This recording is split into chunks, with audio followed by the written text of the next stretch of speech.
അൽഹംദുലില്ലാഹില്ലദീ അൻശഅ വബറ ഖലഖൽ മാഅ വസ്സറ വഖ്താറ മിൻ ഖൽഖിഹി മുഹമ്മദൻ ഖൈറൽ വറ അർസലഹു ഇലാ ബലദിഹി ഉമ്മിൽ ഖുറ അമ്മാ ബഅദ് അഊദു ബില്ലാഹി മിനശ് ശൈത്വാനിർ റജീം ബിസ്മില്ലാഹിർ റഹ്മാനിർ റഹീം ഇന്നല്ലാഹ ലാ യുഗയ്യിറു മാ ബിഖൗമിൻ ഹത്താ യുഗയ്യിറു മാ ബിഅൻഫുസിഹിം അല്ലാഹുമ്മ റബ്ബി ഇശ്റഹ് ലി സദ്രി വയസ്സിർ ലി അംരി വഹ്ലുൽ ഉഖ്ദത മിൻ ലിസാനി യഫ്ഖഹു ഖൗലി. ഏറെ സ്നേഹം നിറഞ്ഞ രക്ഷിതാക്കളെ, ഒരു പാരൻറ്റിങ് ക്ലാസ്സാണ് എന്നോട് എടുക്കാൻ പറഞ്ഞിട്ടുള്ളത്. വളരെ വൈകിയ വേളയിലാണ് ഞാൻ നിങ്ങളുമായിട്ട് സംസാരിച്ചുകൊണ്ടിരിക്കുന്നത്. കുട്ടികളോട് ഭക്ഷണത്തിന് പോകാൻ വേണ്ടി പറഞ്ഞപ്പോൾ തന്നെ കുറേ ആൾക്കാർ മനസ്സിൽ പറയുന്നുണ്ട്, നീ മനുഷ്യൻ എത്ര നേരം വയല് പറഞ്ഞ് ഞങ്ങൾ ഇടങ്ങറാക്കുമോ എന്നറിയില്ല, ബുദ്ധിമുട്ടിക്കുമോ എന്നറിയില്ല എന്നൊക്കെ. സത്യം പറഞ്ഞാൽ വാക്കുകൾ ഇങ്ങനെ മുട്ടിപ്പോകുന്ന ഒരവസ്ഥയിലാണ് ഞാൻ സ്റ്റേജിൽ നിന്നിട്ടുണ്ടായിരുന്നത്. കാരണം ഈ കുഞ്ഞ് കുട്ടികളുടെ പ്രകടനം കാഴ്ചവെക്കുന്നത് കാണുമ്പോഴേ നമ്മൾ എത്രയോ പിന്നിലാണ് എന്ന് ഞാൻ ആവർത്തിച്ച് എന്നോട് തന്നെ പറഞ്ഞുകൊണ്ടിരിക്കരുത്. എന്നിരുന്നാലും കുറഞ്ഞ സമയം പാരൻറ്റിങ്ങുമായി ബന്ധപ്പെട്ട് ഇസ്ലാമിക് പാരൻറ്റിങ് എന്ന ടോപ്പിക്കിൽ ഞാൻ നിങ്ങളോട് സംസാരിക്കാം. ഞാൻ എന്നെ പരിചയപ്പെടുത്താം. എൻ്റെ പേര് അനൂഫ് എന്നാണ്. സ്ഥലം കൽപ്പകഞ്ചേരിയാണ്. ബൈ പ്രൊഫഷൻ കൗൺസിലിംഗ് ആണ്. 12 വർഷമായിട്ട് കൗൺസിലറായിട്ട് വർക്ക് ചെയ്യാണ്. ബൈ പാഷൻ അധ്യാപകനാണ്.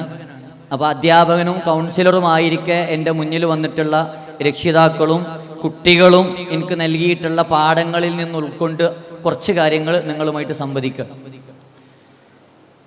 ഞാൻ എവിടെ പാരൻറ്റിങ് ക്ലാസ് തുടങ്ങുകയാണെങ്കിലും 2 ചോദ്യം ചോദിച്ചിട്ടാണ് ക്ലാസ് സ്റ്റാർട്ട് ചെയ്യൽ. ആ 2 ചോദ്യം ഞാൻ നിങ്ങളുടെ അടുത്തും ചോദിക്കുകയാണ്.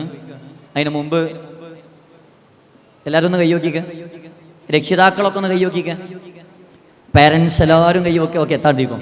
ഇനി എൻ്റെ 2 ചോദ്യം ചോദിക്കുകയാണ്, വളരെ പെട്ടെന്ന് ചോദിക്കുക. ഒന്നാമത്തെ ചോദ്യം, സ്വന്തം മക്കളെ തൊട്ടടുത്ത് വിളിച്ചു വരുത്തിയിട്ട് മോനെ അല്ലെങ്കിൽ മോളെ, നീ വലുതാവണ സമയത്ത് എൻ്റെ പോലെ ആവണട്ടോ എന്ന് പറഞ്ഞ രക്ഷിതാക്കളൊന്ന് കൈവയ്ക്കുക. എൻ്റെ പോലല്ല, നിങ്ങളെ പോലെ, എൻ്റെ പോലെ ആവണട്ടോ എന്ന് മക്കളോട് പറഞ്ഞ രക്ഷിതാക്കളൊക്കെ ഒന്ന് കൈവയ്ക്കുക. ഓക്കെ. രണ്ടാമത്തെ ചോദ്യം, എൻ്റെ മക്കളുടെ കാര്യത്തിൽ മരിക്കുന്നത് വരെ എനിക്ക് ബേജാറും ടെൻഷനും ഇല്ല എന്നുറപ്പുള്ള രക്ഷിതാക്കൾ കൈവയ്ക്കുക. ഓക്കെ, നീ കൈ തതികോളി. ഇത് ഞാൻ എന്നോടും കൂടെ ചോദിച്ച ചോദ്യമാണ്. കാരണം ഇവിടെ ഈ സമ്മാനം വാങ്ങിയ പ്രായത്തിൽ കുട്ടി എനിക്കുണ്ട്. ഞാൻ എന്നെ തന്നെ വിചാരണ ചെയ്തുകൊണ്ടിരിക്കുന്ന സ്റ്റേജിൽ. അപ്പോൾ ഞാൻ എന്നെ ഉൾപ്പെടുത്തിയിട്ടാണ് ഞാൻ സംസാരിക്കുന്നത് മുഴുവൻ. ഞാൻ നിങ്ങളെ അളക്കാൻ വേണ്ടിയിട്ടല്ല ഈ 2 ചോദ്യം ചോദിച്ചത്. ഈ ചോദ്യം ഒറ്റവാക്കിൽ ചോദിച്ചതിൻ്റെ ബുദ്ധിമുട്ട് നിങ്ങളുടെയൊക്കെ മുഖത്ത് ഞാൻ കാണുന്നുണ്ട്. നമ്മൾ കാണുന്ന ജീവിച്ചിരിക്കുന്ന ആർട്ടിഫിഷ്യൽ ഇൻ്റലിജൻസിൻ്റെ AI ടെക്നോളജിയുടെ കാലഘട്ടത്തിൽ നമ്മൾ കേട്ടുകൊണ്ടിരിക്കുന്ന പല വാർത്തകളും നമുക്കൊരിക്കലും ബേജാറില്ലാതെ സമാധാനമായിട്ട് ഇരിക്കാൻ പറ്റുമോ? പിന്നെ മോഡേൺ ന്യൂജൻ പാരൻറ്റിങ്ങിൽ രക്ഷിതാക്കൾ കുട്ടികളോട് പറയൽ എൻ്റെ പോലെ ആവണട്ടോന്നല്ല, ഞാനോ ഇങ്ങനായി, ഇജെങ്കിലും പോയി രക്ഷപ്പെടുക. അങ്ങനെ എങ്ങനെയെങ്കിലും പറഞ്ഞിട്ടുണ്ടെങ്കിൽ നിങ്ങളെ കുട്ടി മനസ്സിലാക്കുന്ന സാധനം നമ്മളെന്തോ ഭീകരജീവിയാണ് എന്നാണ്. സഹാബത്തിൻ്റെ ചരിത്രം വായിക്കുമ്പോൾ നമുക്ക് മനസ്സിലാവും. അവർ മക്കളടുത്തിങ്ങനെ ഇരുത്തിയിട്ട് പറയുമായിരുന്നു, കൂനൂ മിസ്ലന, ഞങ്ങളെപ്പോലെ ആവണട്ടോ എന്നാണ് പറഞ്ഞത്. ഞാൻ അവിടെ നിന്ന് ഇങ്ങനെ തുടങ്ങാം.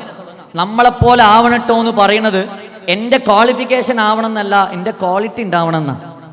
മഹാനായ APJ അബ്ദുൽ കലാം ആസാദ് ഉണ്ട്, അറിയോ നിങ്ങൾക്ക്? കേട്ടിട്ടുണ്ടോ? ഈ APJ അബ്ദുൽ കലാം അദ്ദേഹത്തിൻ്റെ ഉപ്പാനെ പരിചയപ്പെടുത്തുന്നുണ്ട് അദ്ദേഹത്തിൻ്റെ പുസ്തകത്തിൽ. ഒരു ദിവസം, എല്ലാ ദിവസവും രാത്രി APJക്ക് ഒരു സ്വഭാവമുണ്ട്, ഉറങ്ങാൻ കിടക്കുന്ന സമയത്ത് ഉപ്പാൻ്റെ നെറ്റിയിൽ ഒരു ഉമ്മ കൊടുത്തിട്ടാണ് APJ കിടന്നുറങ്ങുക. ഉപ്പാക്ക് ഉമ്മ കൊടുക്കും. APJൻ്റെ ഉപ്പുണ്ട് സൈനുൽ ആബിദീൻ. അങ്ങനെ ഒരു ദിവസം രാത്രി ഭക്ഷണം കഴിക്കുക. ഉമ്മ ചപ്പാത്തി ചുട്ട് കൊണ്ട് കൊടുക്കുകയാണ് ഉപ്പാക്കും മോൻക്കും. 2 കല്ലിൽ ചപ്പാത്തി ചുടുക. അങ്ങനെ അടുക്കളയിൽ നിന്ന് ചപ്പാത്തി എടുക്കും, ഡൈനിങ് ഹാളിൽ വന്ന് 2 കൊടുക്കും, വീണ്ടും അടുക്കളയിൽ പോകും, അടുത്ത ചപ്പാത്തി ഇട്ട് വരും. ഒരു പ്രാവശ്യം ചപ്പാത്തിയായിട്ട് വന്ന് ഉപ്പാനോട് എന്തോ സംസാരിച്ച് കുറച്ച് സമയം അവിടെ നിന്നപ്പോൾ തിരിച്ച് അടുക്കളയിൽ പോവാൻ ലേറ്റായി. സ്വാഭാവികമായിട്ടും അവിടെയുള്ള ചപ്പാത്തി കരിഞ്ഞുപോയി. പക്ഷെ കരിഞ്ഞ ചപ്പാത്തി ഒഴിവാക്കാൻ പറ്റൂല, കാരണം എണ്ണം കണക്കാക്കി ചുട്ടതാ. അതുകൊണ്ട് കരിഞ്ഞ 2 ചപ്പാത്തിയായിട്ട് ഉമ്മ വന്നു, മോൻക്കും ഭർത്താവിനും കൊടുത്തു. ഉമ്മാക്കറിയാം കരിഞ്ഞ ചപ്പാത്തി തിന്നാ ഇവരെന്തെങ്കിലും ഒരു ഒച്ച ഉണ്ടാക്കുന്നു. അതുകൊണ്ട് ഉമ്മ കുറച്ച് അപ്പുറത്ത് ഇങ്ങനെ മാറി നിന്നു, ഇവർ പറഞ്ഞത് കേൾക്കാൻ വേണ്ടി. ചപ്പാത്തി കഴിച്ച ഉടൻ ഉമ്മ, ഇതെന്തൊരു ചപ്പാത്തിയാ, കഴിച്ചിട്ട് തിന്നാൻ പറ്റുന്നില്ലല്ലോ എന്ന് പറയാൻ വേണ്ടിയിട്ട് ഉമ്മാന്ന് വിളിച്ചിട്ടുള്ളൂ APJ. ആ APJനെ ഓവർടേക്ക് ചെയ്തിട്ട് ഈ സൈനുൽ ആബിദീൻ ഭാര്യനെ വിളിച്ചു, എടി ഈ ചപ്പാത്തിക്ക് ഇതിന് മുമ്പ് തിന്ന 2 ചപ്പാത്തിനേക്കാളും ടേസ്റ്റ് ഉണ്ട്, അതുകൊണ്ട് അടുത്ത ചപ്പാത്തി കുറച്ചുകൂടെ കരിഞ്ഞിട്ട് കൊടുന്നാൽ മതി. APJ വാപ്പാൻ്റെ മുഖത്തേക്ക് ഇങ്ങനെ നോക്കുക, എന്താ ചങ്ങായി പറഞ്ഞ്, മനുഷ്യന് ഇവിടെ തിന്നാൻ പറ്റണില്ല. പക്ഷെ ഒന്നും മിണ്ടിയില്ല, സംസാരിക്കാതെ ആ ഭക്ഷണമൊക്കെ കഴിച്ച് APJ റൂമിൽ പോയി. രാത്രി ഉറങ്ങാൻ നേരത്ത് ഉപ്പാൻ്റെ റൂമിൽ പോവാ. എന്നിട്ട് ഉപ്പാക്കൊരു സലാം കൊടുത്തു, ഉപ്പാൻ്റെ നെറ്റിയിൽ ഒരു ഉമ്മ കൊടുത്തു. തിരിച്ചു പോവാൻ നേരത്ത് ഉമ്മ അടുക്കളയെന്ന് എത്തിയിട്ടില്ല, ഉപ്പ ഒറ്റക്കാ റൂമിൽ. അതുകൊണ്ട് APJ ഉപ്പാൻ്റെ ചെവിയിൽ വെറുതെ പോയിട്ട് ചോദിച്ചു, ഉപ്പാ സത്യം പറയും, ആ ചപ്പാത്തിക്ക് അത്ര ടേസ്റ്റ് ഉണ്ടായിരുന്നോ? ആ സമയത്ത് APJൻ്റെ ഉപ്പ സൈനുൽ ആബിദീൻ APJനെ ഇങ്ങനെ ചേർത്ത് നിർത്തിയിട്ട് അടുത്തതിനെ കട്ടിലിരുത്തിയിട്ട് പറഞ്ഞു, മോനെ ചപ്പാത്തിൻ്റെ കയ്പ്പ് അത് തിന്ന ശേഷം ഒരു ഗ്ലാസ് വെള്ളം കുടിച്ചാൽ അങ്ങോട്ട് തീർന്നു പോകും. പക്ഷെ ചപ്പാത്തി കയ്പുണ്ട് എന്ന് പറഞ്ഞാൽ എൻ്റെ ഉമ്മാൻ്റെ മുഖത്തൊരു കയ്പുണ്ടാവും, അത് ഞാൻ 2 ദിവസം കാണേണ്ടി വരും. അതുകൊണ്ട് ഉമ്മാൻ്റെ മുഖത്ത് കയ്പില്ലാതിരിക്കാൻ ചപ്പാത്തിൻ്റെ കയ്പിനെ ഞാൻ മറന്നതാ മോനെ എന്ന് മോൻക്ക് പഠിപ്പിച്ചു കൊടുക്കുന്നത് ക്വാളിഫിക്കേഷൻ അല്ല, ക്വാളിറ്റി. ഈ ക്വാളിറ്റിയാണ് നമുക്ക് ഉണ്ടാവേണ്ടുന്നത്. ഖുർആനിക് സ്കൂളിലാണ് നമ്മൾ മക്കളെ ചേർത്തിട്ടുള്ളത്. അതിൻ്റെ ഒരു ക്വാളിറ്റി എന്തായാലും അവർക്ക് ഉണ്ടാവും, സംശയമൊന്നുമില്ല. നമ്മളിങ്ങനെ കണ്ടുകൊണ്ടിരിക്കുകയാണ് ഓരോ നിമിഷവും. ഒരു ക്രിസ്ത്യൻ സ്കൂളുണ്ട്, ഡോൺ ബോസ്കോ, നിങ്ങൾ കേട്ടിട്ടുണ്ടാവും. ഈ ഡോൺ ബോസ്കോ സ്കൂളിൽ ക്രിസ്ത്യൻ സ്കൂളാണ്, ടീച്ചേഴ്സ് 90% ക്രിസ്ത്യൻസാണ്. സ്റ്റുഡൻസിൽ ഹിന്ദുസ് ഉണ്ട്, മുസ്ലിംസ് ഉണ്ട്, ക്രിസ്ത്യൻസ് ഉണ്ട്. അവിടെ UKG ക്ലാസ്സിൽ ഇംഗ്ലീഷ് പഠിപ്പിക്കാൻ ഒരു ടീച്ചർ ക്ലാസ്സിലേക്ക് വരാം. അങ്ങനെ ഇംഗ്ലീഷ് പഠിപ്പിക്കാൻ വേണ്ടി കുട്ടികളുടെ അടുത്ത് ടീച്ചർ ചോദിച്ചു, മക്കളെ ഭാവിയിൽ നിങ്ങൾക്ക് ആരാവണം, വലുതാവുമ്പോൾ നിങ്ങൾക്ക് ആരാവണം? എന്നിട്ട് ടീച്ചർ ഒരു ഫോർമാറ്റ് ഇങ്ങനെ ബോർഡിൽ എഴുതി, teacher I want to become a dash. ഈ ഡാഷ് ഇങ്ങനെ ഫില്ല് ചെയ്ത് പറയണം. കുട്ടികൾ ഓരോരുത്തരും എണീറ്റ് പറയാൻ തുടങ്ങി, teacher I want to become a doctor, teacher I want to become a teacher, teacher I want to become a pilot, teacher I want to become a engineer, teacher I want to become a police, etcetera etcetera. ഒരു മുസ്ലിം കുട്ടി UKG-യിലാണ് കേട്ടോ പ്രായം. നിങ്ങൾ ആലോചിച്ചാൽ മതി പ്രായം എത്രയെന്ന്. ആ കുട്ടി ഇങ്ങനെ എണീറ്റ് നിന്നിട്ട് പറഞ്ഞു, teacher I want to become a സഹാബി. ടീച്ചർ ആകെ ഞെട്ടി, ടീച്ചർക്ക് അറിയില്ല സഹാബി ആരാന്ന്. മോമ്പട പറഞ്ഞു.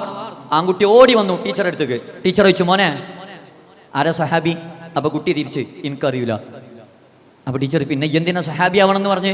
അപ്പൊ ടീച്ചറോട് കുട്ടി തിരിച്ചു പറഞ്ഞു, ടീച്ചർ എന്നു രാത്രി ഉറങ്ങാൻ കിടക്കുമ്പോഴേ എൻ്റെ ഉമ്മ എനിക്ക് സഹാബിന്റെ കഥ പറഞ്ഞു തരും.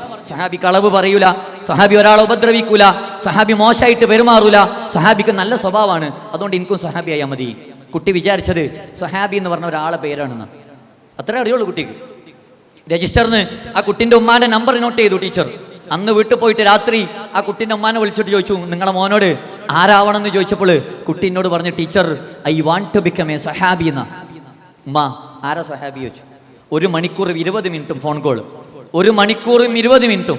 അള്ളാര്, സഹാബി ആര്, പ്രവാചകനാര്, ആ കുട്ടിൻ്റെ ഉമ്മ ടീച്ചർക്ക് വിശദീകരിച്ചു കൊടുക്കുക. അത് കഴിഞ്ഞ് 2 ദിവസം ടീച്ചർ സ്കൂളിൽ ലീവ് എടുത്തു. 3-ാമത്തെ ദിവസം ടീച്ചർ സ്കൂളിൽ വരുന്നത് പർദ്ദയും മഫ്തിയും ധരിച്ചിട്ടാ, ഇസ്ലാം സ്വീകരിച്ചിട്ടാ. ആ ടീച്ചർക്ക് ഗൈഡൻസ് ആയ കുട്ടിൻ്റെ പ്രായം UKG-യിലാ. ആ കുട്ടിക്ക് വല്ല ക്വാളിഫിക്കേഷൻ ഉണ്ടാ? നിങ്ങൾ പറയും, ഉണ്ടാ? ഉണ്ടാ? ഇസ്ലാമിനെ പഠിപ്പിച്ചു കൊടുക്കാൻ പറ്റുമോ? ഇല്ല. പക്ഷെ ആ കുട്ടിക്കുള്ള ഒരു സാധനം ഉണ്ട്, ക്വാളിറ്റി. ആ ക്വാളിറ്റിയാണ് നമുക്ക് ഉണ്ടാവേണ്ടുന്നത്. നമ്മളിങ്ങനെ ആവർത്തിച്ച് കേൾക്കുന്നുണ്ട്. പാരൻറ്റിങ് എന്ന് പറഞ്ഞത് എപ്പോഴെങ്കിലും തുടങ്ങേണ്ട ഒരു സാധനമൊന്നുമല്ല. പലപ്പോഴും രക്ഷിതാക്കൾ ഹൈപ്പറാണ്, മറ്റേതാണ്, ADHD എന്നൊക്കെ പറഞ്ഞ് കൗൺസിലിങ്ങിന് കൊണ്ടുവരും കുട്ടികളെ. അങ്ങനെ കുട്ടീനായിട്ട് സംസാരിച്ച് നോക്കുമ്പോൾ ചിലപ്പം തോന്നും രക്ഷിതാവിനാണ് കൗൺസിലിംഗ് കൊടുക്കേണ്ടത്. അങ്ങനത്തെ സിറ്റുവേഷനിലാണ് നമ്മൾ ജീവിച്ചുകൊണ്ടിരിക്കുന്നത്. തമാശ പറയലുണ്ട്, ഈ ഗർഭിണികളായിട്ടുള്ള ആൾക്കാരോട് പ്രായമുള്ള ആൾക്കാർ പറയും, ഗർഭിണിയായ സമയത്ത് നല്ലതേ പറയാവൂ, നല്ലതേ കേൾക്കാവൂ, നല്ലതേ ചെയ്യാവൂ എന്നൊക്കെ. നിങ്ങൾ കേട്ടിട്ടില്ലേ? ഇതെന്തുകൊണ്ടാണ്? നമ്മൾ 3-ാമത്തെ വയസ്സിലല്ലേ കുട്ടീനെ ചേർക്കണം ഇവിടെ? അല്ല, 3-ാമത്തെ വയസ്സിലല്ലേ. എന്തുകൊണ്ടാണ് ഈ 3-ാമത്തെ വയസ്സിൽ ചേർക്കുമ്പോൾ കുട്ടി ഇത്ര എഫക്റ്റായിട്ട് പഠിക്കണമെന്ന് അറിയോ? ഗർഭിണിയായിരിക്കെ മുതൽ, ഗർഭിണി 4 മാസമാകുന്നത് മുതൽ 7 വയസ്സ് വരെ ഒരു കുട്ടിക്കുണ്ടാകുന്ന ഏറ്റവും ടോപ്പ് ക്വാളിറ്റി ഓഡിറ്ററിയാണ്. അത് കുട്ടി കാണാതെ പഠിക്കും. അതുകൊണ്ട് ആ സമയം മുതൽ നല്ലതേ പറയാവൂ എന്ന് പറയുന്നത്. തമാശ പറയലുണ്ട്, 3 സുഹൃത്തുക്കൾ അങ്ങാടിയിൽ നിന്നിട്ട് വർത്താനം പറയാം. അപ്പോൾ ഒരാൾ പറഞ്ഞു, എടാ ഒരു അത്ഭുതം പറയാണ്ട്. എന്താ അത്ഭുതം? എനിക്കറിയില്ല, പക്ഷെ ഒരു സംശയമാണ്. എൻ്റെ ഭാര്യ ഗർഭിണിയായ സമയത്ത് ഞാൻ ഭാര്യയ്ക്ക് APJ അബ്ദുൽ കലാമിൻ്റെ പുസ്തകം വായിക്കാൻ കൊടുത്തിട്ടുണ്ടായിരുന്നു. അതുകൊണ്ടാണോ എന്നറിയില്ല, ഭാര്യ പ്രസവിച്ചപ്പോൾ നല്ല ബ്രൈറ്റ് ആയിട്ടുള്ള ഒരു ആൺകുട്ടിയാണ്. അപ്പോൾ 2-ാമത്തെ ആൾ പറഞ്ഞു, ശരിയാണ്, എൻ്റെ ഭാര്യ ഗർഭിണിയായപ്പോൾ ഞാൻ ഭാര്യയ്ക്ക് വായിക്കാൻ കൊടുത്തത് റൈറ്റ് ബ്രദേഴ്സിൻ്റെ പുസ്തകം, അലി സഹോദരന്മാർ. ഭാര്യ പ്രസവിച്ചപ്പോൾ ഇരട്ടക്കുട്ടികളായിരുന്നു. ഇത് കേട്ടപ്പോൾ 3-ാമത്തെ ആൾ കരയാൻ തുടങ്ങി. അപ്പോൾ ബാക്കി 2 ആൾ ചോദിച്ചു, ഈ എന്തിനാ കരയണ്? അതല്ല, എൻ്റെ ഭാര്യ ഗർഭിണിയാണ്. അല്ല, ഭാര്യ ഗർഭിണി അതിനെന്തിനാ ഈ കരയണ്? പ്രശ്നം അതല്ല, ഞാൻ ഭാര്യയ്ക്ക് വായിക്കാൻ കൊടുത്ത പുസ്തകം ആലിബാബയും 40 കള്ളന്മാരുമാണ്. അയാളുടെ ടെൻഷൻ. എൻ്റെ കണ്ടന്റ് മാത്രം നമ്മൾ എടുത്താൽ മതി. ഒരു വാപ്പ മോനെ വിളിച്ചിട്ട് ചോദിക്കണ്ട, മോനെ എനിക്ക് ആരാവണം? സ്പോട്ടിൽ മോൻ പറയാ എനിക്ക് വാപ്പാനെ പോലെ ആയാൽ മതി എന്ന്. പെട്ടെന്ന് വാപ്പ ഒരു വടി എടുത്തിട്ട് മോനെ നിർത്താതെ അടിക്കുക. ഉമ്മ വന്ന് ഉപ്പാന്റെ കൈ പിടിച്ചു വെച്ചു, നിങ്ങളെപ്പോലെ ആവണമെന്ന് പറഞ്ഞതിന് നിങ്ങൾ എന്തിനാ അവനെ അടിക്കണ്? അതിൽ വാപ്പാന്റെ മറുപടി സങ്കടത്തോടു കൂടി വാപ്പ പറയാ, അലി റളിയല്ലാഹു അൻഹു ആവണമെന്ന് വിചാരിച്ചിട്ടാണ് ഞാൻ ഈ കോലത്തിലായത്. ഞാൻ ആവണമെന്ന് വിചാരിച്ചാ ഓന്റെ കോലം എന്താവും? ടെൻഷനാ. ഞാൻ 3 കാര്യങ്ങൾ മാത്രം പറഞ്ഞിട്ട് അവസാനിപ്പിക്കും. ആസ് എ പേരന്റ് നമുക്ക് ഉണ്ടാവേണ്ടുന്ന കുറച്ച് ക്വാളിറ്റീസ് ഉണ്ട്. എല്ലാവരും വലത്തെ കൈ ഒന്ന് പൊക്കി പിടിക്കോ. രക്ഷിതാക്കൾ വലത്തെ കൈ, ഈ ചൂണ്ടുവിരൽ മാത്രം നിർത്തി പിടിച്ച. ചൂണ്ടുവിരൽ ഞാൻ പറയുന്ന പോലെ ചെയ്യണേ. ചൂണ്ടുവിരൽ നിർത്തി പിടിക്കുക. അതൊന്ന് വലത്തോട്ട് കറക്കിക്കുക. സ്പീഡ്. സ്റ്റോപ്പ്. ഓപ്പോസിറ്റ് കറക്കിക്കുക. സ്റ്റോപ്പ്. വീണ്ടും വലത്തോട്ട്. സ്റ്റോപ്പ്. ഈ ചൂണ്ടുവിരൽ നേരെ കൊണ്ട് ഈ താടിയിൽ വെച്ച. ഇതാണ് നിങ്ങളൊക്കെ താടിയില്ല. നിങ്ങളുടെ താത്തിക്കോളി. കൈയിടിക്ക്. ഞാൻ അങ്ങനെ പെട്ടെന്ന് നോക്കിയപ്പോഴേ ഒരു 4-5 ആൾക്കാർ താടിയിൽ വെച്ചിട്ട്, പക്ഷെ ബാക്കിയുള്ളവരൊക്കെ കവളത്തെ വെച്ച്. ഈ കവിളിൽ വെച്ചവരോട് എന്തിനാ അവിടെ വെച്ചെന്ന് വെച്ചാൽ ഒറ്റ ഉത്തരവുള്ളൂ, എന്താ ഞാൻ ഇവിടെ വെച്ച് അല്ലേ. പക്ഷെ 2 പ്രാവശ്യം ഞാൻ ആവർത്തിച്ച് പറഞ്ഞു, ഞാൻ പറയുന്ന പോലെ ചെയ്യാന്ന്. ഞാൻ ചെയ്യണ പോലെ ചെയ്യാനല്ല. ഇവിടെ ഏറ്റവും കൂടുതൽ കാണുന്നത് ഞാൻ ലേഡീസിനെ. നിങ്ങൾ കുക്കിങ്ങിൻ്റെ ഒക്കെ വീഡിയോസ് ഉണ്ട്, കുക്കിംഗ് വീഡിയോസ്. അതിൽ നമുക്ക് റെസിപ്പീസ് പറഞ്ഞു തരും. മുളക് പൊടി 2 ടീസ്പൂൺ, മല്ലിപ്പൊടി 1.5 ടീസ്പൂൺ, മഞ്ഞൾപ്പൊടി 1/2 ടീസ്പൂൺ. ആ ലിസ്റ്റിൽ എവിടെയെങ്കിലും നിങ്ങൾ ഉപ്പ് എന്നുള്ളതിൻ്റെ നേരെ 1 ടീസ്പൂൺ 2 ടീസ്പൂൺ എന്ന് കണ്ടുകണ? അവിടെ എന്താ ഉണ്ടാവുക? ആവശ്യത്തിന്, പാകത്തിന്. ആ കുക്കിങ്ങിൽ ഏറ്റവും ഇമ്പോർട്ടൻ്റ് ആയ സാധനം എന്താ? ഉപ്പല്ലേ. വേറെ എന്തിടുമ്പോൾ ചോദിച്ചില്ലെങ്കിൽ ഉപ്പിടുമ്പോൾ അപ്പുറത്തുള്ള ആളോട് ചോദിക്കൂല എത്ര പോരെയെന്ന്.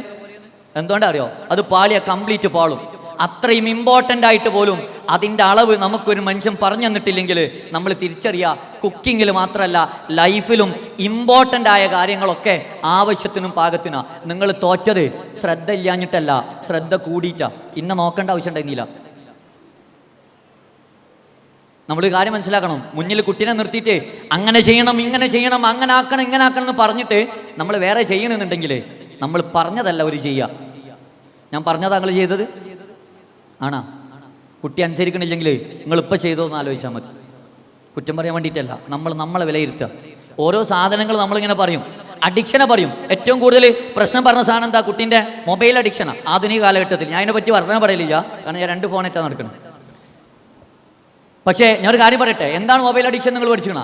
ഞാൻ സിമ്പിളായിട്ടൊരു പല നിർവചനങ്ങളുണ്ട്. ഒരു നിർവചനം പറയാം. നിങ്ങളിങ്ങനെ വീട്ടിൽ എന്തെങ്കിലും ജോലി ചെയ്തുകൊണ്ടിരിക്കുക, അല്ലെങ്കിൽ എന്തെങ്കിലും ഒരു പണി എടുത്തുകൊണ്ടിരിക്കുക, നിങ്ങൾ സുഹൃത്തുക്കളെ വിളിച്ചിട്ട് പറഞ്ഞു, വാട്സപ്പിൽ ഞാൻ ഒരു മെസ്സേജ് അയച്ചിട്ടുണ്ട്, അതൊന്ന് നോക്കിയിട്ട് എനിക്ക് റീപ്ലൈ താന്ന് പറഞ്ഞു. ഓക്കെ എന്ന് പറഞ്ഞു. നിങ്ങൾ ഫോൺ എടുത്ത് അത് ലോക്കൊക്കെ തുറന്ന് ഓപ്പൺ ആക്കി വാട്സപ്പ് എടുത്തു. ആ പറഞ്ഞ സുഹൃത്ത് അയച്ച മെസ്സേജ് നോക്കി അതിന് റീപ്ലൈ കൊടുത്തു. ബാക്ക് അടിക്കുമ്പോഴേ അവിടെ വേറെ മെസ്സേജ് വന്ന് ഉണ്ടാവില്ലേ? ഒരു മെസ്സേജ് നോക്കാതെ നിങ്ങൾ ഫോൺ ലോക്കാക്കുന്നുണ്ടെങ്കിൽ നിങ്ങൾ മൊബൈൽ അഡിക്റ്റ് അല്ല. വേറെ ഏതെങ്കിലും മെസ്സേജ് ഓപ്പൺ ആക്കിയാൽ നിങ്ങൾ മൊബൈൽ അഡിക്റ്റാ. ഇനി മൊബൈൽ അഡിക്ഷൻ ഇല്ലാത്ത ആൾക്കാരൊന്ന് നോക്കിക്കണി. ഇനി എന്ത് ചെയ്യാലോ? കുട്ടിൻ്റെ മൊബൈൽ അഡിക്ഷനെ പറ്റി പറയുമ്പോൾ ഞാൻ തുടക്കത്തിൽ ഓതി വെച്ചൊരായത്തുണ്ട് ഖുർആൻ്റെ. ഇന്നല്ലാഹ ലാ യുഗയ്യിറു മാ ബിഖൗമിൻ ഹത്താ യുഗയ്യിറു മാ ബിഅൻഫുസിഹിം. സ്വന്തം മനസ്സുകൊണ്ട് മാറാൻ തീരുമാനിച്ചിട്ടില്ലാത്ത ഒരു മനുഷ്യനെയും പടച്ചോ മാറ്റൂലെന്നാ. ലോകത്തെ ഏറ്റവും ടോപ്പ് സൈക്കോളജി പറഞ്ഞത് ഖുർആനാ. എൻ്റെ മുന്നിൽ വരുന്ന മനുഷ്യന്മാർ കൗൺസിലിങ്ങിന് വരുമ്പോൾ ഞാൻ ആഗ്രഹിക്കലുണ്ട് ഖുർആനിൽ വിശ്വാസമുള്ളവരാവണേന്ന്. പെട്ടെന്ന് ട്രീറ്റ് ചെയ്യാൻ പറ്റും. ഞാൻ സിമ്പിളായിട്ട് 2 എക്സാമ്പിൾ പറയാം. മഴ കൊണ്ടാൽ എന്ത് വരും? മഴ കൊണ്ടാൽ ഒന്ന് പെട്ടെന്ന് പറയും മനുഷ്യന്മാരെ. പനി, പിന്നെ ജലദോഷം, നനയും, ചുമ, ഒന്ന് പറയോ? ഓക്കെ. കുളിച്ചാൽ എന്തിട്ടും? കുളിച്ചാൽ ഫ്രഷ് ആവും, ഉന്മേഷം, ആരോഗ്യം, എക്സെട്ര. സമയമില്ലാത്തതുകൊണ്ട് ഓരോരുത്തരും ചോദിക്കണില്ല കേട്ടോ. ഖുർആനിലെ മഴയെ പരിചയപ്പെടുത്തിയത് റഹ്മത്ത് എന്ന 2 അർത്ഥം. അനുഗ്രഹം, കാരുണ്യം. സംശയമൊന്നുമില്ലല്ലോ. ഈ അനുഗ്രഹം കാരുണ്യമായ മഴ ആകാശത്ത് നിന്ന് പെയ്ത് ഭൂമിയിൽ വീണ് പറമ്പിലും റോട്ടിലൊക്കെ വീണ് അഴുക്ക്, മാലിന്യം, കച്ചറൊക്കെ തട്ടി ഒലിച്ചൊലിച്ച് നമ്മുടെ വീടിൻ്റെ കിണറിൽ വന്ന് വീണു. ആ കിണറിൻ്റെ മുകളിൽ നെറ്റൊന്നും ഇട്ടിട്ടില്ലെങ്കിൽ ഒരുപാട് പക്ഷികൾ പല അവശിഷ്ടങ്ങൾ കൊടുത്തിട്ടുണ്ടാവും. ഈ വെള്ളം മോട്ടർ വഴി അടിച്ചു വലിച്ച് ടാങ്കിൽ കയറ്റി അവിടെ കിടന്ന് വെയിൽ കൊണ്ട് ചൂടായിട്ടുണ്ടാവും. ആ വെള്ളം ടാപ്പിലൂടെ എടുത്ത് കുളിച്ചപ്പോൾ നമുക്ക് ഫ്രഷ്നെസ്, ഉന്മേഷം, വൃത്തി, ആരോഗ്യം. അനുഗ്രഹവും കാരുണ്യമായ മഴ നേരെ തലയെ തട്ടിയപ്പോൾ പനി, ജലദോഷം, ചുമ, കഫക്കെട്ട്. ഒന്ന് ആലോചിച്ച് നോക്കിയിട്ട് പറയും ഏതിനാ പനി വരണ്ട്? കുളി നിർത്താൻ വേണ്ടി പറഞ്ഞതല്ല, സമാധാനമായി എന്നൊന്നും പറയണ്ട. നമ്മൾ നമ്മുടെ മനസ്സിനോട് സംസാരിക്കുന്നുണ്ട്. അതാ ഖുർആൻ പറഞ്ഞത്, ഇന്നല്ലാഹ ലാ യുഗയ്യിറു മാ ബിഖൗമിൻ ഹത്താ യുഗയ്യിറു മാ ബിഅൻഫുസിഹിം. ഞാൻ വീട്ടിൽ പോണ സമയത്ത് മഴ കൊള്ളുമ്പോൾ അറിയാതെ പറയും, പടച്ചോനെ ഇന്ന് മഴ കൊണ്ടു, നാളെ പനിയാവും. വീട്ടിൽ ക്ഷീണിച്ചു വന്നാൽ ഞാൻ പറയാ നല്ല ക്ഷീണുണ്ട്, ഒന്ന് കുളിച്ചാ ഉഷാറാവും. ഞാൻ ഒറ്റ കാര്യം ചോദിക്കട്ടെ, നിങ്ങളൊക്കെ ലൈഫിൽ മഴ കൊള്ളണം എന്ന് ആഗ്രഹിച്ചിട്ട് ഒരു പ്രാവശ്യമെങ്കിലും മഴ കൊണ്ടുക്കണില്ല? അങ്ങനെ ആഗ്രഹിച്ച് മഴ കൊണ്ട് എന്തെങ്കിലും പനി വന്നിക്കണം? അന്നൊരു നെഗറ്റീവ് കമൻറ്റ് കൊടുത്തിട്ടില്ല, പനി വരൂല. ഞാൻ സിമ്പിളായിട്ടൊരു എക്സാമ്പിൾ പറയാം. വീട്ടിൽ വിരുന്നേർ വരൂല, ഗസ്റ്റ്. ഈ വിരുന്നേർക്ക് ഭക്ഷണം കൊടുക്കാനുള്ള കുറച്ച് പാത്രങ്ങൾ അലമാരിയിൽ ഇങ്ങനെ ഇരിക്കണം, വീട്ടുകാരെ തൊടാൻ സമ്മതിക്കാത്ത ഇല്ലേ? സമാധാനമായി. ഞാൻ എൻ്റെ വീട്ടിൽ മാത്രമേ ഉള്ളൂ എന്ന് വിചാരിച്ചു. എനിക്ക് 7ാം ക്ലാസ്സിന് സമ്മാനം കിട്ടിയ കുപ്പി ഗ്ലാസ് ഉണ്ട്, ഇപ്പോഴും അവിടെ ഇരിക്കണം. അങ്ങനെ വീട്ടിൽ ഗസ്റ്റൊക്കെ വന്നാൽ ഈ ഗ്ലാസിൻ്റെ ഒക്കെ പാത്രം താഴെ ഇറക്കി ക്ലീനാക്കി അതിലിങ്ങനെ കറിയും സാധനങ്ങളൊക്കെ വിളമ്പി തയ്യാറാക്കി നിങ്ങൾ കിച്ചണിൽ വെച്ചാൽ ഒരു 5, 4, 6, 7 വയസ്സുള്ള കുട്ടികൾ വീട്ടിലുണ്ടെങ്കിൽ രക്ഷിതാവ് പറയാതെ തന്നെ കിച്ചണിൽ ഈ പാത്രം എടുത്തിട്ട് കുട്ടി ഡൈനിങ് ഹോൾക്ക് ഇങ്ങനെ പോകും. അപ്പോൾ രക്ഷിതാവ് ബാക്കിൽ നടന്നിട്ട് പറയും, പൊട്ടും പൊട്ടും പൊട്ടും. അങ്ങനെ ഇത് താഴെ വീണ് പൊട്ടും. രക്ഷിതാവിൻ്റെ അടുത്ത് നിന്ന് ഒന്നാണ്ട് പൊട്ടും. സത്യത്തിൽ താഴെ പൊട്ടിച്ച് നിങ്ങൾ പറയും. ലോകത്തൊരു രക്ഷിതാവും ആ കുട്ടീനോട് എന്ത് പറയണില്ല അറിയോ? തലയെ കൈവച്ചിട്ട് അടിപൊളിയായിട്ട് കൊണ്ട് വെക്കുക എന്ന് പറയണില്ല. എന്താ പറയില്ല അറിയോ? അതുകൊണ്ട് ഇട്ടാളെ, പൊട്ടിച്ചാളെ, തീരുമാനമാക്കിക്കാളെ. ആലോചിച്ച് നോക്കിയിട്ട് പറയും. ചിരി വരണുണ്ടെങ്കിൽ അനുഭവം കൊണ്ടാ. നിങ്ങളൊരു കാര്യം മനസ്സിലാക്കണം, ലോകത്ത് 2 വിഭാഗം ആളുകൾ ഹാപ്പിയാ. ഒന്ന് ചെറിയ കുട്ടിയാണ്, 2 ഭ്രാന്തന്മാരാ. ഇവർക്ക് 2 ആൾക്കും ഓർമ്മകളുടെ ഭാരമില്ല എന്നുള്ളതുകൊണ്ടാണ്. ഓർമ്മകളുടെ ഭാരമില്ല. രക്ഷിതാവ് കൊണ്ടുപോകുമ്പോൾ ചിലപ്പം പാത്രം പൊട്ടും. കാരണം എന്താ അറിയോ? 10 വിരുന്നേരുണ്ട്, 5 ആൾക്കുള്ള കറിയുള്ളൂ. തികയോ ഇല്ലേ, തികയോ ഇല്ലേ, ഡൗട്ട് ഉണ്ടാവും. കുട്ടിക്ക് ഡൗട്ട് ഉണ്ടാ? ഒരു ഡൗട്ടും ഇല്ല, അന്തം വിട്ട് കൊണ്ടേ വെക്കും. കയ്യെത്താത്ത കുട്ടി കുപ്പി ഗ്ലാസ് പിടിക്കണില്ലേ? പൊട്ടിക്കൂല. പൊട്ടിക്കരുത് എന്ന് കുറേ പറഞ്ഞിട്ട് അവസാനം കുപ്പി ഗ്ലാസ് കഴുകാൻ കൊണ്ടുപോകുമ്പോൾ നമ്മൾ പൊട്ടിക്കും. കുട്ടിയാണോ നമ്മളാണോ ഏറ്റവും കൂടുതൽ കുപ്പി ഗ്ലാസ് പൊട്ടിച്ചിക്കണ്? ആലോചിച്ച് നോക്കി. ഞാൻ ഇവിടുത്തെ കുട്ടികളെ പുറത്താക്കാൻ പറഞ്ഞാ ഇവിടെ. എന്നിട്ട് കുട്ടികൾ ഇവിടെ ഉണ്ടായതുകൊണ്ട് ഞാൻ കുറച്ചും കൂടി അപ്പുറത്തേക്ക് പറയാത്ത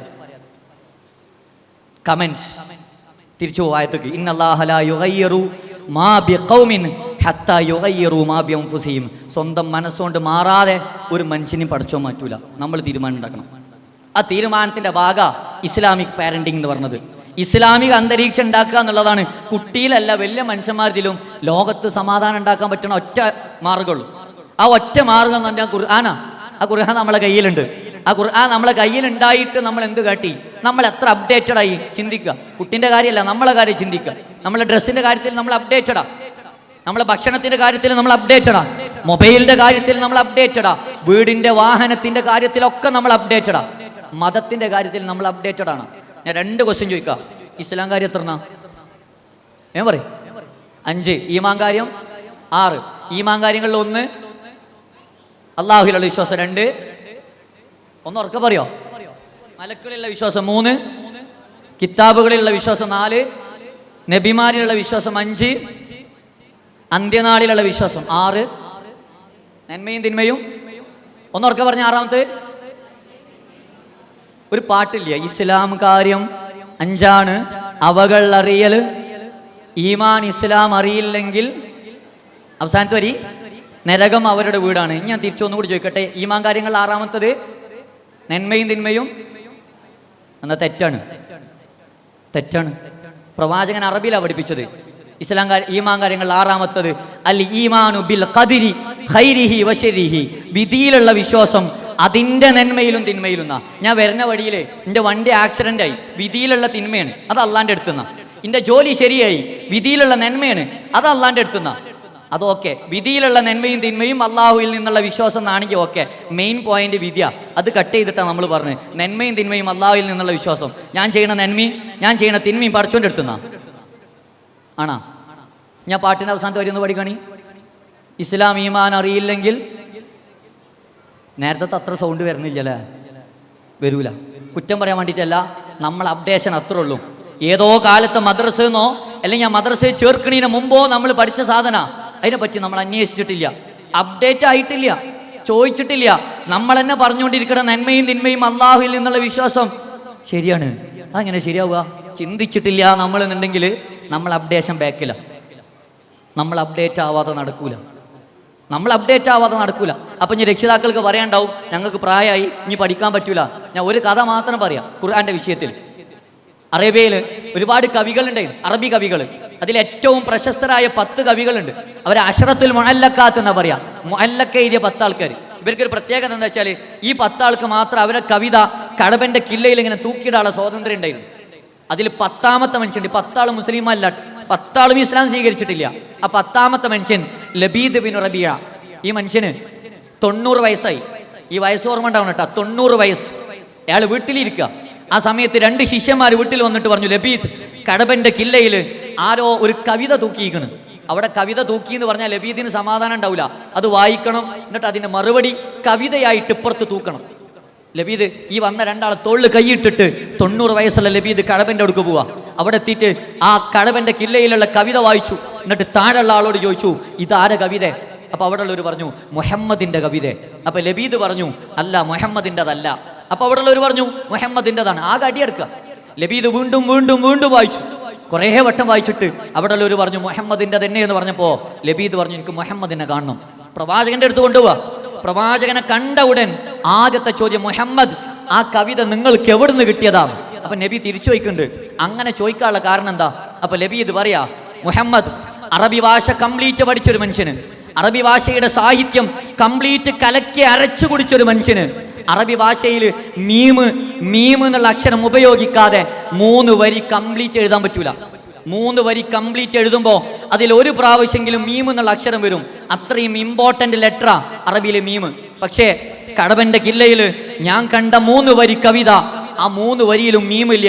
എഴുത്തും വായനയും പഠിച്ച് അറബി ഭാഷ കംപ്ലീറ്റ് പഠിച്ച മനുഷ്യർക്ക് പറ്റാത്തത് എഴുത്തും വായനയും അറിയാത്ത നിങ്ങളെ കൊണ്ട് പറ്റൂല. അതുകൊണ്ട് എവിടുന്ന് കിട്ടിയതാന്ന് പറയും.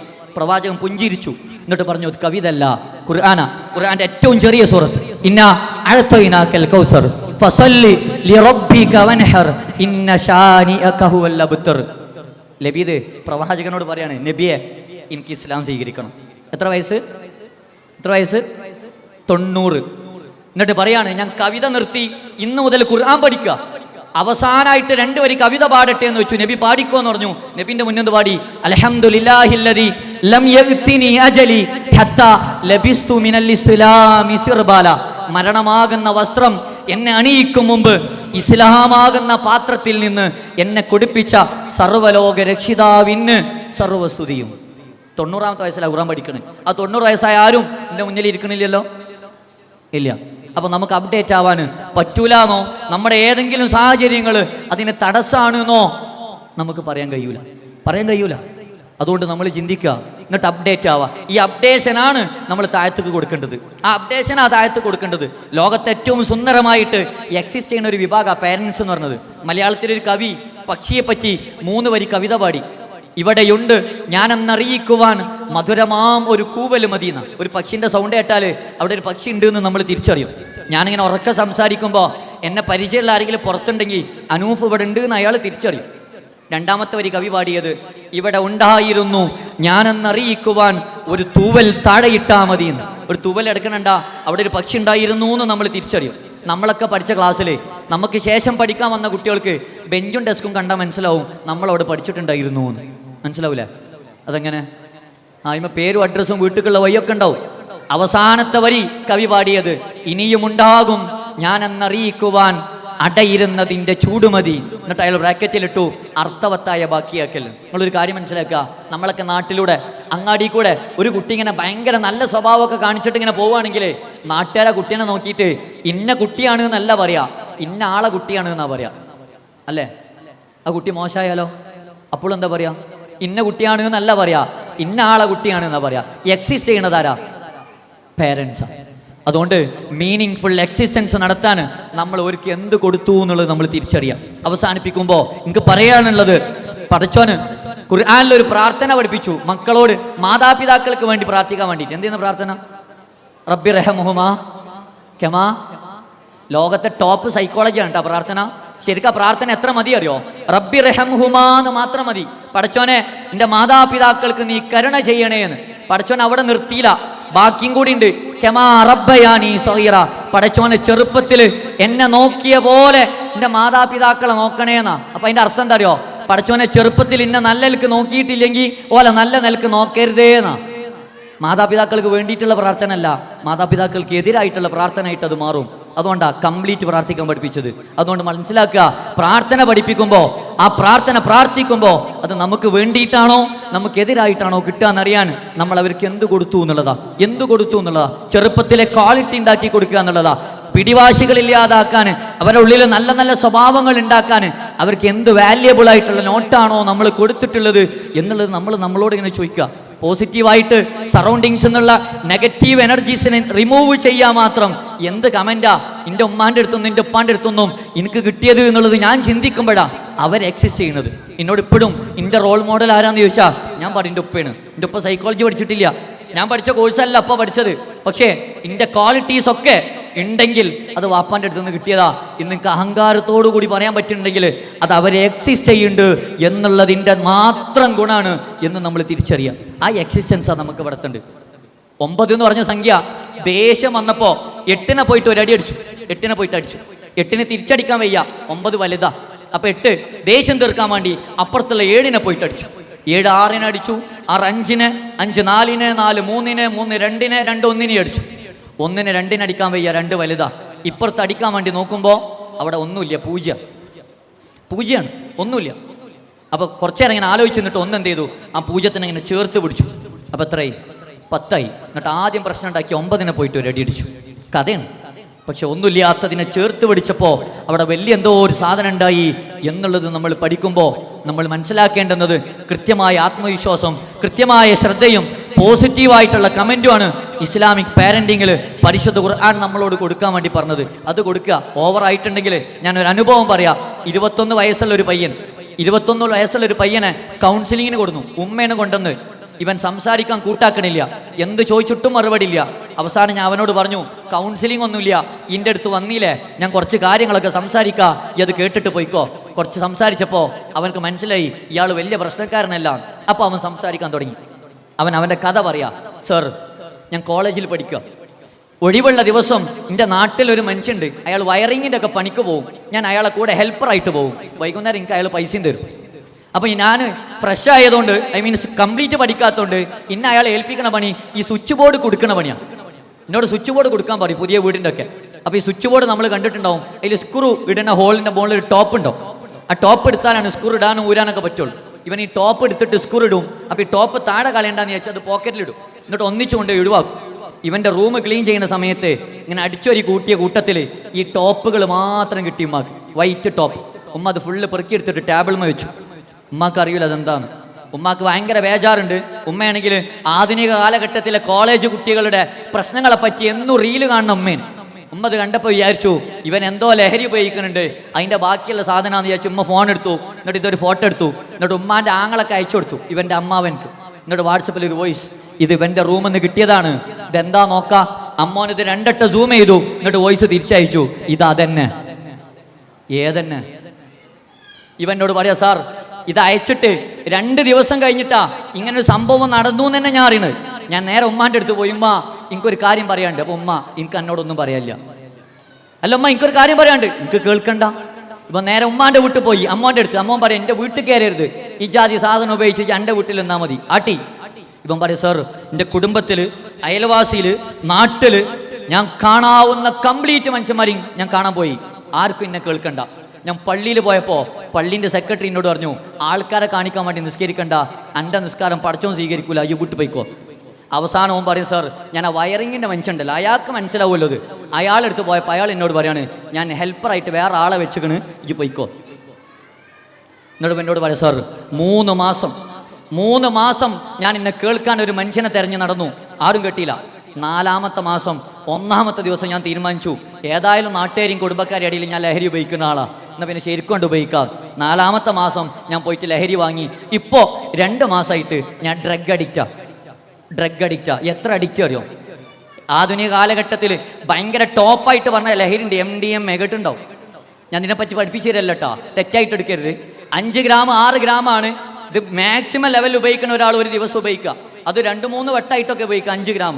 ഇവനോട് പറയാം, സാർ ഞാൻ ഒരു ദിവസം ഉപയോഗിക്കുന്നത് 35 ഗ്രാം, 35 ഗ്രാം. 5 ഗ്രാമിൻ്റെ ഇന്നത്തെ വില 16,000 റുപ്യ. 5 ഗ്രാമിൻ്റെ വില. 35 ഗ്രാം ഓൻ ഉപയോഗിക്കും. ഉമ്മ എന്തിനാണ് ഓനെ കൊടുത്തിരിക്കണത്? ഇവന് ഈ സാധനം ഉപയോഗിച്ചിട്ട് കിടന്നുറങ്ങും. ഉറങ്ങിയ 7 ദിവസം കഴിഞ്ഞിട്ട് എണീക്കുള്ളൂ. പിന്നെ എണീറ്റ് കഴിഞ്ഞാൽ 7 ദിവസം കഴിഞ്ഞിട്ടേ ഉറങ്ങുള്ളൂ. നല്ല രസമുണ്ട് പരിപാടി. ഉമ്മ പറയാ, കട്ടുമന്ത് വലിച്ച് താഴത്ത് കിട്ടാലും തലയെ കൂടെ ഒരു ബക്കറ്റ് വെള്ളം കൊടുന്ന് ഒഴിച്ചാലും അറിയും കൂടെ ഇല്ല. വീട് കത്തിയാലും അതിൻ്റെ ഉള്ളിൽ കിടന്നുറങ്ങും സാർ. 35 ഗ്രാം ഒരു ദിവസം ഉപയോഗിക്കുക. അവന് കൗൺസിലിംഗ് അവൻ നിൽക്കൂല, ഡി അഡിക്ഷൻ സെന്ററിൽ കൊണ്ടാക്കി. പക്ഷേ എനിക്ക് പറയാനുള്ളത്, ആ കുട്ടി ഈ ഡ്രഗിൽ എത്തിയതിന് കാരണം ആരാ? ഇത്ര പറഞ്ഞിട്ടുള്ളൂ. ഈ ചേർത്ത് നിർത്തല, ചെറിയൊരു വാക്ക് മതിയാവും, ചെറിയൊരു സാധനം മതിയാവും. ഹൃദയ വിശാലത എന്ന് പറഞ്ഞ സാധനം ഉണ്ടെങ്കിൽ, അത് ഉണ്ട് എന്നുണ്ടെങ്കിൽ മാത്രം ഉണ്ടാവുന്ന ഒരു ക്വാളിറ്റി ഉണ്ട്.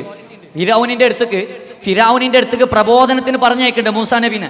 ആ സമയത്ത് മൂസാ നബി പ്രാർത്ഥിച്ച പ്രാർത്ഥന ഉണ്ട്, അല്ലാഹുമ്മ റബ്ബി ഇശ്റഹ് ലി സദ്രി വയസ്സിർ ലി അംരി. നമ്മൾ കുറേ കേട്ടതാ, പടച്ചോനെ എൻ്റെ ഹൃദയത്തെ വിശാലാക്കണേന്നാ. ഫിറൗന്റെ അടുത്തേക്കാ പോണത്, അവിടുന്ന് ആട്ടിയിട്ട് പോകുന്നതാ. എന്നെ കണ്ടാ കൊല്ലാൻ വേണ്ടി കാത്തു നിൽക്കുക. പോരാത്തതിന് ഞാനാണ് പടച്ചോൻ എന്ന് പറഞ്ഞ ഫിറൗനാ. ആ ഫിറൗന്റെ അടുത്ത് പോയിട്ട് ഇയ്യല്ല പടച്ചോൻ, ആകാശത്തുള്ളതാ പടച്ചോൻ എന്ന് പറയണം, പ്രബോധനം ചെയ്യണം. ഫിറൗൻ പലതും പറയും, പലതും ചെയ്യും. പക്ഷെ അതൊക്കെ ഉൾക്കൊള്ളാൻ ദേഷ്യമില്ലാതെ, തിരിച്ചു ഒച്ചുണ്ടാക്കാതെ മാന്യമായിട്ട് നിൽക്കാൻ എൻ്റെ ഹൃദയത്തെ വിശാലാക്കണേ എന്നാണ് പ്രാർത്ഥിച്ചത്. നേരെ മറിച്ച് മൂസാ നബിക്ക് എന്ത് പ്രാർത്ഥിച്ചാൽ മതി അറിയോ? പടച്ചോനെ ഞാൻ പറയണത് മനസ്സിലാവാൻ ഫിറൗനിൻ്റെ ഹൃദയത്തെ വിശാലാക്കണേ എന്ന് പ്രാർത്ഥിച്ചാൽ മതിയെന്ന്. പക്ഷെ അതല്ല പ്രാർത്ഥിച്ചത്, എൻ്റെ ഹൃദയത്തെ വിശാലാക്കണേന്നാ. ഞാൻ അവസാനിപ്പിക്കാണ്. നമ്മളൊക്കെ പറയലുണ്ട്, എന്താ ഞാൻ പറയണത് അപ്പുറത്തുള്ള ആൾ മനസ്സിലാക്കാത്തതെന്ന്. അപ്പുറത്തുള്ള ആൾ പറയണത് എന്താ ഞാൻ മനസ്സിലാക്കാത്തതെന്ന് നമ്മളാരും ചിന്തിച്ചിട്ടില്ല. അപ്പുറത്തും ഇപ്പുറത്തും കൊടുക്കലും വാങ്ങലുമായിട്ട് സമാധാനപരമായിട്ടുള്ള അന്തരീക്ഷം മാത്രമേ പാരൻറ്റിങ് ഉണ്ടാക്കുള്ളൂ. ഒരുപാട് കാര്യങ്ങൾ ഇങ്ങനെ വിശദീകരിച്ച് പറയാനുള്ള ടോപ്പിക് ഇല്ലാഞ്ഞിട്ടല്ല, വളരെ വൈകിയ വേളയാണ്. ഒരു കാര്യം കൂടെ മാത്രം പറഞ്ഞിട്ട് ഞാൻ നിർത്തുകയാണ്.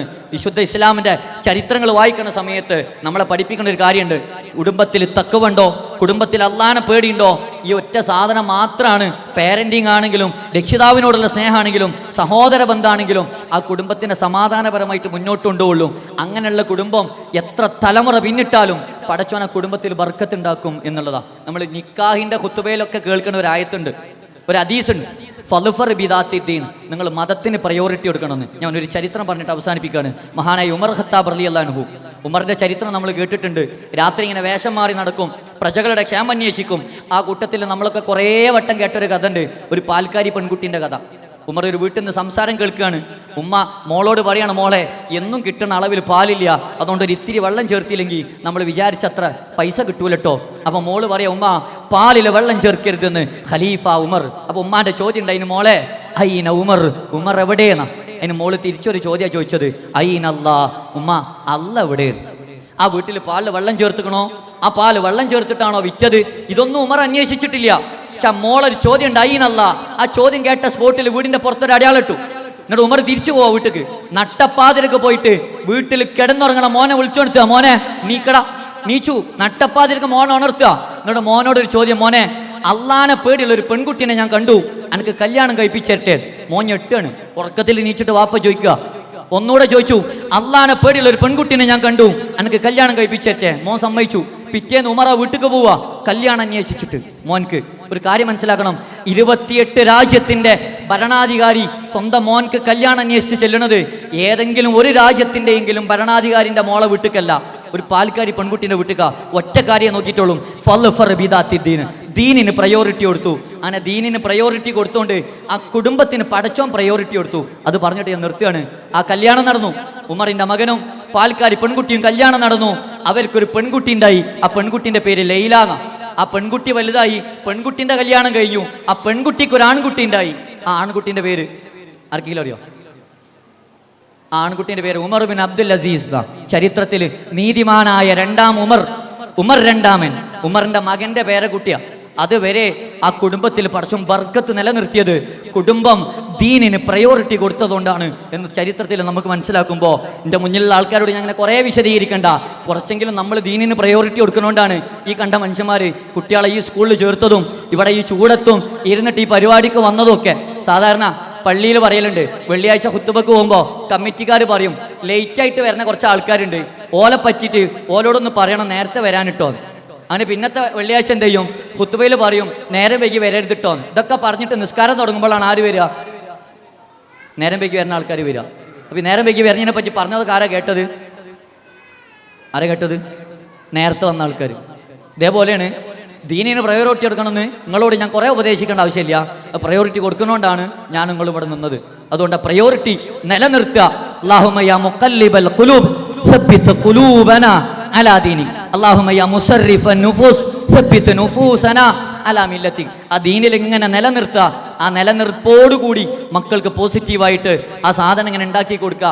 അവരെ നമ്മൾ ഗൈഡ് ചെയ്താൽ മതി. സാധാരണ മലയാളത്തിൽ പറഞ്ഞ സാധനമുണ്ട്, മക്കളെ ശ്രദ്ധിച്ച് വളർത്തേണ്ട ആവശ്യമില്ല, അവർ വളരുന്നത് ശ്രദ്ധിച്ചാൽ മതി, അവർ വളരുന്നത് ശ്രദ്ധിച്ചാൽ മതി എന്നുള്ളതാണ്. കൃത്യമായിട്ട് അവരുടെ ഉള്ളിൽ പടച്ചോൻ കൊടുത്ത ഇന്നേറ്റ് കപ്പാസിറ്റി ഉണ്ട്. അതിനെ ഗൈഡ് ചെയ്ത് പതുക്കെ ഇങ്ങനെ താങ്ങി മുന്നോട്ട് കൊണ്ടുപോകാൻ സഹായിക്കുക. അവരുടെ ഉള്ളിലുള്ള സാധനത്തെ പുറത്തെടുക്കാൻ ആവശ്യമില്ലാത്ത സാധനങ്ങളെ കൊത്തിക്കളയുന്ന ഒരു ശില്പിൻ്റെ പണി ഞാനും നിങ്ങൾ എടുക്കുക. അങ്ങനെ ആവുമ്പോൾ നേരത്തെ പറഞ്ഞ പോലെ നമുക്ക് വേണ്ടി പ്രാർത്ഥിക്കുന്ന, പരലോകത്ത് ഉപകാരം കിട്ടുന്ന തരത്തിലേക്ക് അവരുടെ പ്രാർത്ഥന മരിച്ചാലും ഖബറിൽക്ക് നമ്മൾ അക്കൗണ്ടിലേക്ക് വരുന്ന രക്ഷിതാക്കളായിട്ട് മാറാൻ എനിക്ക് നിങ്ങൾക്കും കഴിയും. അതിന് പടച്ച റബ്ബ് നമ്മളെ ഓരോരുത്തരെയും അനുഗ്രഹിക്കട്ടെ എന്ന് മാത്രം ആശംസിച്ചുകൊണ്ട് പ്രാർത്ഥിച്ചുകൊണ്ട് ഞാൻ അവസാനിപ്പിക്കുകയാണ്. Be positive, be better, all the best. വാഹിർ ദഅ്വാന അനിൽ ഹംദുലില്ലാഹി റബ്ബിൽ ആലമീൻ. അസ്സലാമു അലൈക്കും വറഹ്മത്തുള്ളാഹി വബറകാതുഹു.